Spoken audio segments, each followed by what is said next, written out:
បាទគោរពជំរាបសួរពុកម៉ែបងប្អូនបាទថ្ងៃនេះខ្ញុំបាទមកបង្ហាញនៅគម្រោង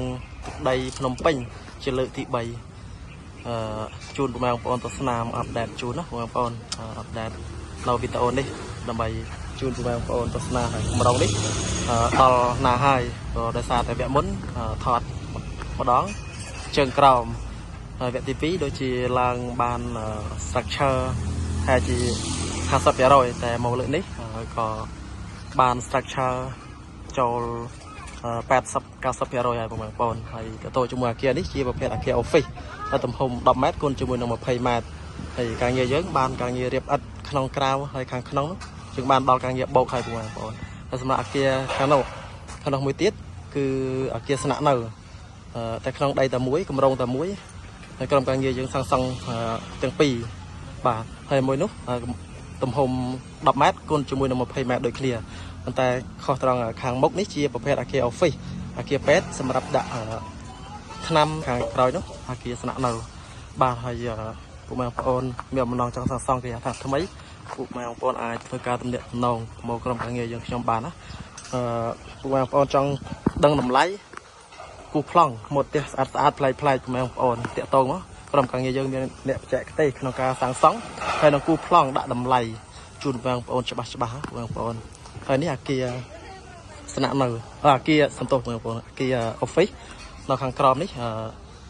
ប្រភេទដាក់ទទួលភ្ញៀវអីចឹងទៅបងប្អូនលក់ថ្នាំលក់អីទៅ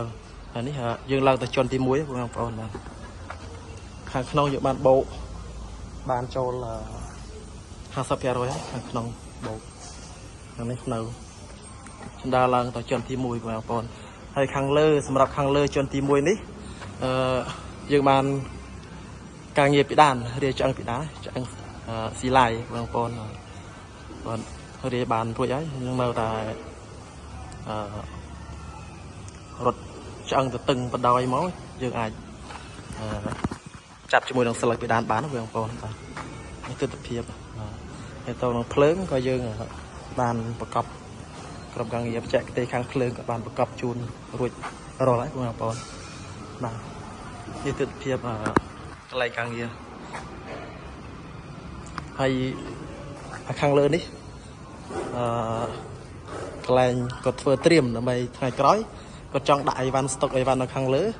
គាត់ចាក់ប្លង់សេមួយស្លឹកទៀតហើយកន្លះស្លឹកទៀតឬក៏គាត់ធ្វើជាប្រភេទដែកយើងដាក់ក្នុងកងផ្លាកេបងប្អូនបាទ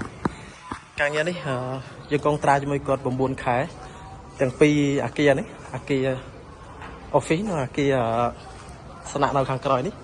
កងត្រាជាមួយម្ចាស់គម្រោង9 ខែនឹងបញ្ចប់ជូនគាត់ណាហើយយើងមិនមែនមានតែការងារផ្ទះទេយើងមានការងាររបងពីមុខហើយដល់ក្រោយហើយនឹងការងារអាំងទឹកនៅខាងនេះការងារអាំងទឹកនៅខាងនោះគេស្នាក់នៅយើងកំពុងតែឡើងជាមួយនឹងគ្រឿងបង្គុំដបលឆ្អឹងដបលជើងគោឡើងភ្នំក៏តាក់ខាងលើនេះហើយពុកម៉ែបងប្អូនកុំភ្លេចបងប្អូនតាក់ទងជាមួយក្រុមការងារសាងសង់យើងនេះមានសេវាកម្មទទួលគូប្លង់សិក្សាតម្លៃជូនបងប្អូនណាដោយមានក្រុមវិស្វករនៅចាំបម្រើនៅតម្រូវការពុកម៉ែបងប្អូនទាំងអស់ពុកម៉ែបងប្អូន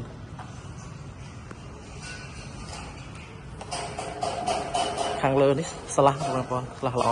ទលាយដោយសារតែអាគារពេទ្យគឺdesign យករបៀបទលាយដើម្បីបរិយាកាសជូនអតិថិជនអ្នកជំងឺឲ្យគាត់មាន